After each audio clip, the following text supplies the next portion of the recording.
Hi guys, Rachel here with the Cackling Moon. This is going to be a video where I'm going to be discussing my own personal take on tarot versus oracle. What are the differences? What are my things, my opinions about the two? What do I prefer? Which do I feel is better for what type of a reading?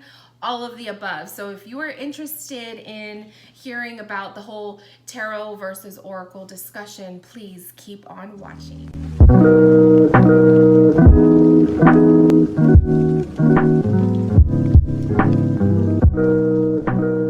All right, you guys. So I've got lots of questions before where people will ask me, what is the difference between tarot and oracle? Is there a difference? What do you like? I get a lot of like beginner questions where people will ask, should I start learning the tarot first, or should I start with the oracle? What is your opinion? So I do have an opinion on this topic, and it's one that I feel will differ from, reader to reader. Everyone's going to be different. But my take is this. Whatever you feel drawn to in your own personal journey is what you should start with. So don't let anyone else pressure you into starting with the oracle or starting with the tarot or starting with a specific deck. Because I feel like everybody is different. So some people are more in tune with their intuition, some people aren't, okay? And so people who are more in tune with their intuition, maybe, they may feel more attracted to a certain deck that maybe when you look at it, you're kind of like, that doesn't do anything for me. So always go based off of your own personal feelings. What is attracting you to the deck? Is it the artwork? Is it the colors? Is it the system of it? Is it because someone else was using it and you were inspired? And then go off of that, okay? So in this discussion, I'm gonna first share what is the difference between a tarot deck and an oracle deck. So the tarot deck, and I have one here for, reference. So this is the Waite tarot deck. This is the Borderless edition. It is just another version of your typical Rider-Waite. Okay, so I'm going to use the Rider-Waite as an example because the Rider-Waite is the deck that everybody or most everybody is familiar with. Okay, so these images. So let me find my fabulous Fool. So everyone knows when you see the Fool card, right? Most people know this is a Rider-Waite deck. So a tarot deck will have 78 cards, okay? It's made up of 78 cards total. It has major arcanas from numbers 0 to 21. And then it has 4 suits. So in a Rider-Waite, you're gonna have wands, swords, cups, and pentacles. And each of the suits is pretty much the earth, the energy, the elements. So pentacles is earth, swords is air, cups is water, wands is fire, okay? So every single tarot deck, if it is a legit tarot deck, will have 78 cards. It will have major arcana cards like the Fool and the Magician, okay? 0, and they're numbered. Usually they're numbered on the card 0 through 21. Okay, so there's 22 major arcana cards. Then the 4 suits. So like I said, wands, cups, swords, pentacles, and each of those suits is symbolizes an element. Okay, now within the suits, you're gonna have 10 minor arcanas. So you're gonna have the ace, or it's like technically like number 1. So you're gonna have the aces, the 2s, 3, 4, 5, 6, 7, 8, 9s, and then 10s. And then after that, you have the court cards. So there will be court cards for all 4 suits. There's gonna be court cards for cups, courts for wands, courts for swords, and courts for pentacles, okay? That makes up the entire tarot deck. Now, some decks may, instead of calling them cups, they call them chalices. Sometimes instead of calling them wands, they're rods. Instead of swords, they're knives. depends on the artist. It depends on, you know, the creator of that deck, but they all mean the same thing. Swords, there will always be an air element. There will always be earth, fire, and water. That's part of the tarot system. Some tarot decks, like my SpiritSong, completely changes them, where the cups or the water suit is shells, because it goes with the theme of the animals. So you're going to kind of get some decks that will do that too, but when you look at it all together, you will always have the 4 elements plus the major arcana cards plus the court cards. So the court cards are made up of pages, knights, queens, and kings, okay? Now, like I said, every deck will be different. Sometimes the pages are looked at as princesses, or they're a different name or whatever, a knave. But for the most part, if it is a legit tarot deck, it will have 4 layers to the court cards. So you have pages, then you have the knights, then you have the queens, then you have the kings, okay? So that is your tarot deck. You have 78 cards, and it's full of all of those different elements that I just spoke of. Now, oracle cards are very, very, very different. Oracle cards can be made up of any number of cards to a deck. So there is no specific system for oracle cards. They're pretty much like free flow, free spirit kind of an energy to the deck. So sometimes you will have a deck of 100 oracle cards, or you can have 20 oracle cards. You could have 44 oracle cards. So this deck has 44. It just depends. So there's no specific system. So kind of think of like tarot is a little bit more strict, and it has like specific guidelines, and oracle is more free flow.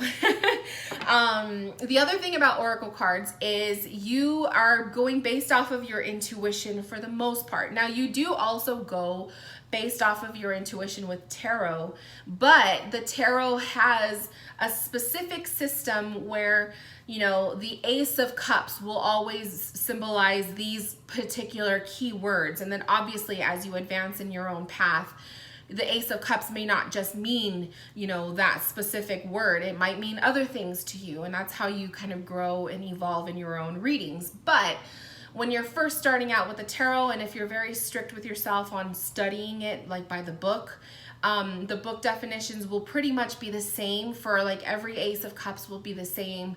The Queen of Cups will symbolize the same thing. It's kind of like a specific system. Whereas oracle cards, you're gonna have completely different things popping up. So one deck might be favoring like positivity. So like this, for example, this is my magical unicorn oracle.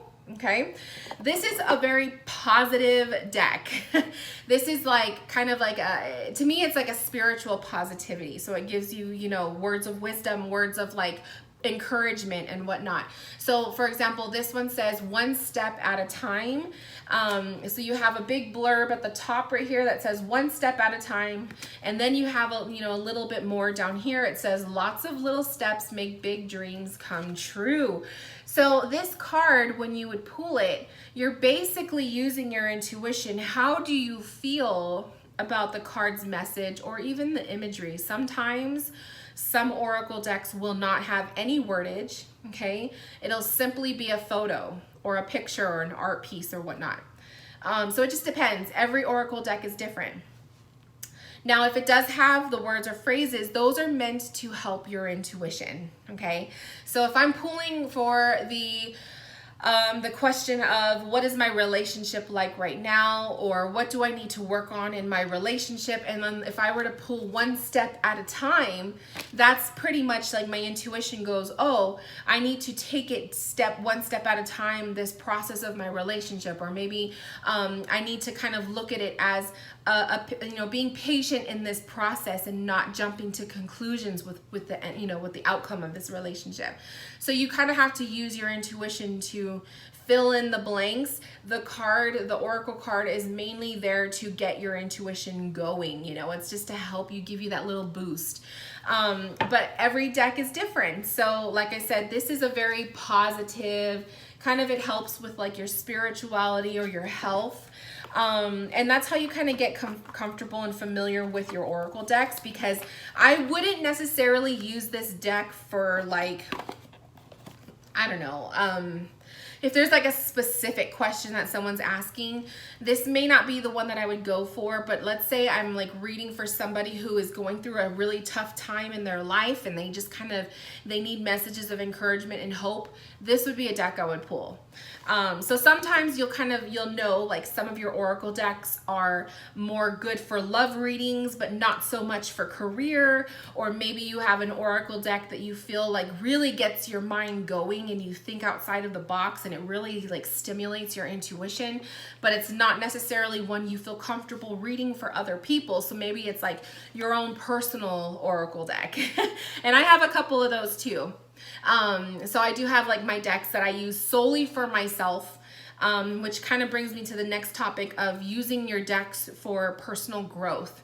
So oracle decks I feel are really, really good for personal growth, you know, journal prompts, and just kind of like diving in deep within yourself for a lot of self-healing and your spiritual journey in that aspect. Where I feel like tarot is more for like diving into the nitty-gritty of a situation and going to the details. So I feel like kind of oracle kind of puts an umbrella over everything, and the oracle is more of like wisdom, guidance, you know, getting your intuition flowing, giving you something to think about, giving you a topic to meditate on kind of stuff. Whereas the tarot is like, I want to go dive in deep. What the fuck is going on with my relationship? Or why can't I, you know, get over this person? Or, you know, like, you know what I mean? Like real specific questions that you need specific detailed answers. I would pull from a tarot deck for that. So that's the beauty of both decks. You kind of get, you know, you have your ability to get more insight on your question based off of the deck you use. So going on that, I also am a believer of combining the two. So I don't favor one over the other, although I will favor one over the other if there's a specific question being asked. So for example, if I have a client who's asking me the question of, I'm just looking for general guidance, what does my energy look like right now? I would pull probably, you know, more so from the oracle than I would a tarot, because the oracle cards are, like I said, they just kind of give you that guidance. They give you that spiritual kind of an umbrella, you know, like you just get a lot of all this good, delicious stuff from the oracle. Whereas the tarot is going to be a bit more specific, and I'm at that place in my reading style now where I could do both. It doesn't really matter to me. But I would say for someone who's starting out, and obviously this is purely my opinion, so please don't take this as like the end all be all. But for somebody who is just starting out on their journey, and if you are, you know, going into you know, your readings and whatnot, and you're just kind of asking, you know, more umbrella type questions like that, where it's like, I don't have a question, I just give me some guidance, I would say pull from an oracle deck more. Okay, now if you have a client who's asking you questions like, my marriage is falling apart and I want to know at what point in my marriage did it fall apart, I would definitely go into the tarot, because the tarot is going to bring up the very detailed stuff, right? That's how the system is just made to be that way. So, I mean, you have like, especially with those minor arcana cards, you have cards like, say, like if I were to pull the Four of Cups for that question, obviously to me that tells me that somebody in the relationship started to get lazy. They started to not put lots of effort into the marriage, right? Or if I pulled the Five of Wands, I would say, you know, there was a lot of arguing, a lot of fighting, a lot of, you know, not mutually agreeing on things, right? Lots of arguing happening and bickering and whatnot, you know. So you're going to get the details from the tarot versus the oracle cards. But I would also pull oracle too for that question as well, because I feel like the oracle is like a really nice way to add the last finishing touches. So that's like, that brings me to my next thing is, when you're doing a tarot reading, you're giving all of this deep insight and you're going, you know, into the nitty-gritty of everything, right? To tie in the reading, I always like to end with an oracle card. It just kind of gives you that last finishing touch. It's the icing on the cake. It's the cherry on top, right? I just feel like it's like, let's end on, you know, a positive note, especially if the reading is super, super like doom, gloom and like negative or upsetting, or your client is sitting in front of you crying and like it's just been a really a very deep and involved type of a reading. I just saw 444. I love it. So I always feel like it's really good to end this session on a positive note. Some words of encouragement, some hope, giving your reader something to think about, giving them something to go based off of, an end note to think about, something to meditate on later, whatever. I like to leave my clients with homework. Whether I give them homework assignments throughout the reading. Sometimes like I'll notice the number sequences like I just did right now. So I'll tell them, you know, okay, 444, pay attention to that number sequence. I want you to go ahead and Google it later and see how that resonates with you. Or I'll give them homework assignments like, I feel like you need to do more chakra meditations, paying attention to your solar plexus, or, you know, homework assignments that I also include my little workbook. So my workbook that I include for every session has, you know, some questions that you can ask yourself regarding your reading and the information that you just took in, to journal prompts. So I love to do those kind of things for my clients because I feel like a lot of the questions I get asked from clients are very deep. They're very, very deep. And most of my clients that come to me are desiring to grow, and they're desiring to heal and to fix themselves. So I like to kind of give them questions to think about, you know, or journal prompt stuff that's going to help them on their journey. And so let's just say, as an example, let's say, and I'll pull from the magical universe. No, I'll pull from the spirit animal because I already had it out. So let's say we just did a reading and it was really tough. I mean, we were talking about, you know, the relationship ending or whatnot. And I'm like, okay, let's go ahead and right as we end your session, let's go ahead and leave it on a note. Let's see what spirit or your guides have to say, what they want to leave you with, you know. So then I would pull some cards, obviously from an oracle deck, and then I would leave them with the message. The seahorse spirit comes forward with the message, watch and wait. So just from that just from that sentence, watch and wait, what is your intuition telling you? And for me, right off the bat, it would be telling me for this person, right now is not the time to make any major decisions. Don't go home and, you know, break up the relationship. Don't go home and like, you know, go and attack your significant other over whatever it was that we just read about. I would say right now you need to kind of simply take a pause, watch and wait, focus, look at yourself for a moment, wait, watch and wait and see what happens next. That's what I would kind of tell them. So that's why I love oracle cards as kind of like my way to end the reading, because it leaves it on a positive note. I hate to leave, and I would never like to leave a session on a negative, because I feel like that kind of leaves your client like, holy shit, what am I supposed to do with this information now? And it's such a hard thing to do because some people are not ready to hear some of the messages that they got, right? And so I feel like it's kind of like you got to leave them with some hope, right? Some piece of positivity. So that's why I always recommend pulling an oracle card. Or at least that's what I would tell my students in my tarot classes. So let's pull an oracle card from the unicorns. This is like my positivity deck. This is like my feel good. I had a bad day. I need some like positivity in my life. This is the deck that I would go for. So let's just see what message comes through. We got change. The change that you're going through, the changes that you're going through are positive. So beautiful. So something like that, you can end You can end the session telling your client, you may be going through some tough times right now. Some of the stuff that popped up in this reading may not have been positive or may not have been easy for you to hear, but just know that every change has a positive outcome, or there's a blessing in disguise, or we got to look at the silver lining to that otherwise, you know, crazy situation. I don't know. You got to say something like that, because to me, it's just kind of like leaving them like, oh yeah, your relationship's falling apart and you're on the verge of divorce. Bye, session's over, bye. You know, it's kind of like, like, what am I supposed to do with that now? Like, you know what I mean? So I feel like that's the beauty of the Oracle. So my advice is tarot cards are perfect. You could okay, well actually, let me get into that. Hold on, Spirit. I feel like they're giving me all this stuff to say. Basically what I want to say is tarot readings, tarot cards are really, really good for in-depth focus, okay? Going into the details of the whys and the hows and where, right?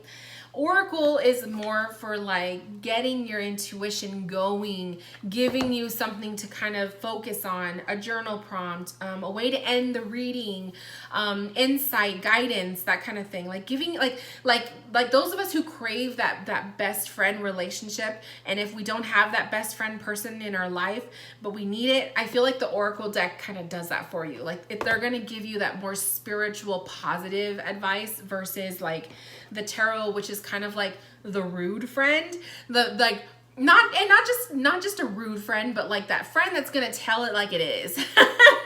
Like tarot is not gonna hold back. Tarot is gonna be rude. They're gonna be so in your face. Like tarot will bring up the dirty, okay? And Oracle is more of like that gentle friend, you know? So it's kind of like, what mood are you in when you're doing your reading? Are you in the mood for a gentle friend, or are you in the mood for like put my ass on fire, right? Like roast me. So that's kind of like how I view tarot and Oracle.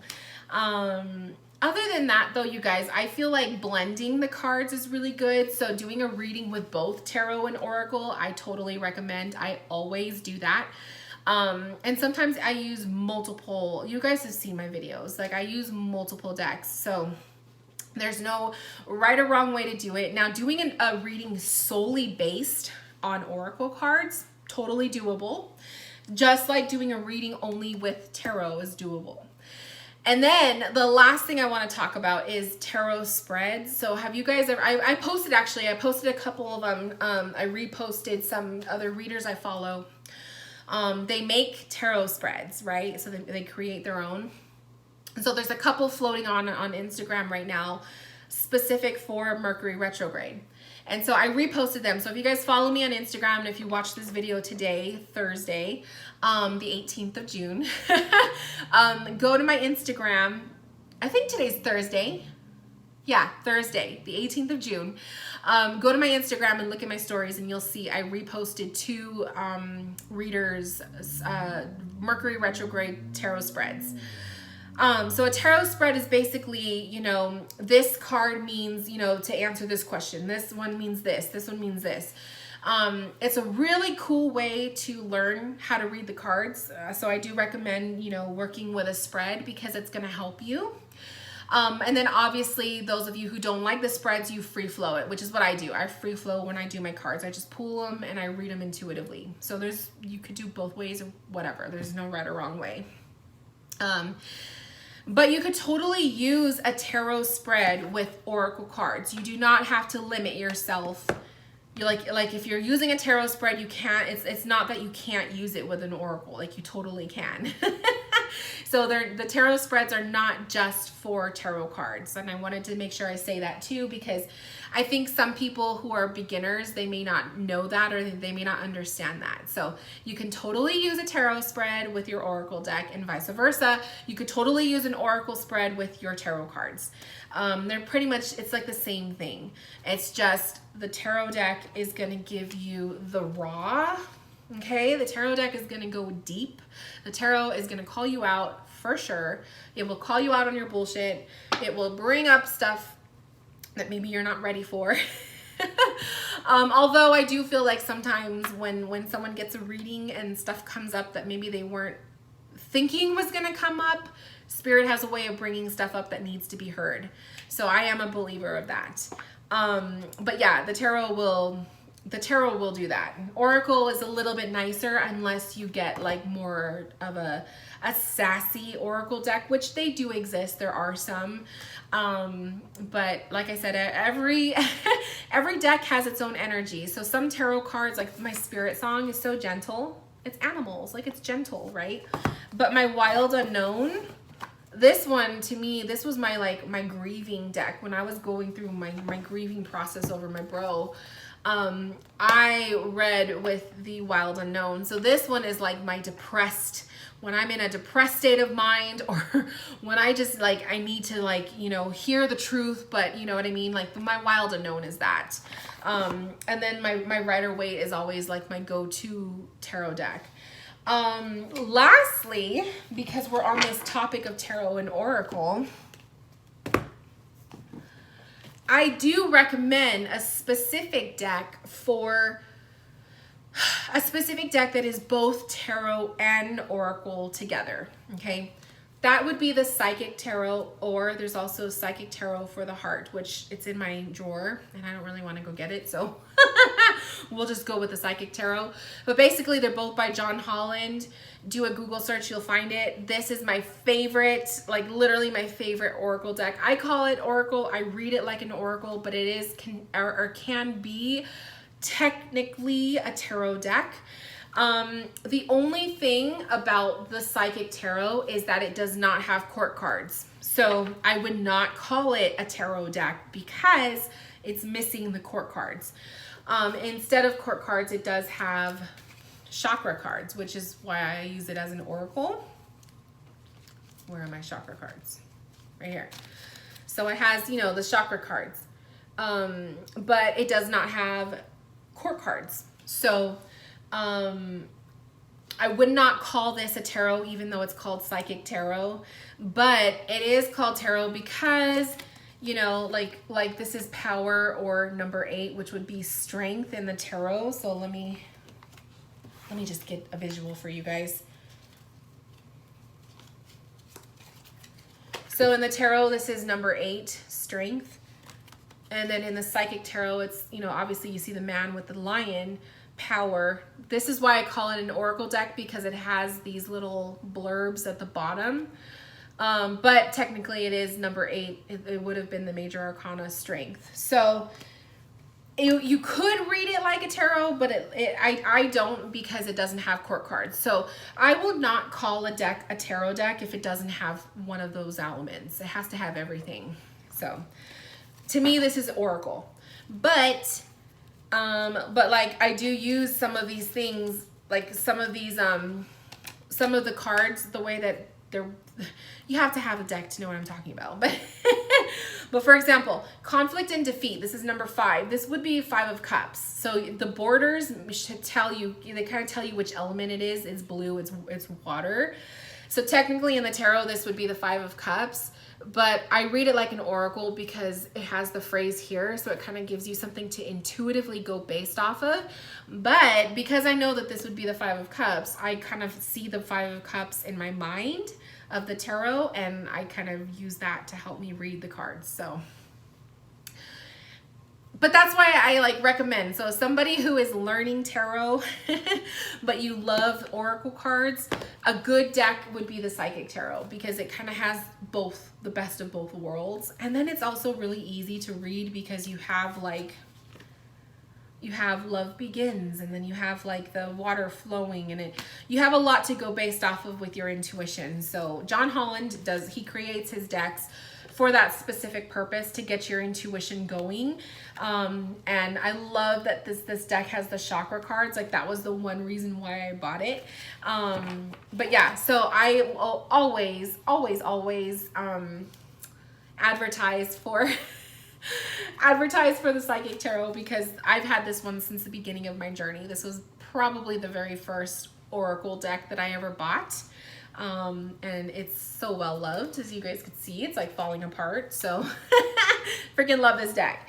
So yeah, there are decks that kind of have a blend of both Oracle and Tarot, and the Psychic Tarot, and the other one, which is called Psychic Tarot of the Heart.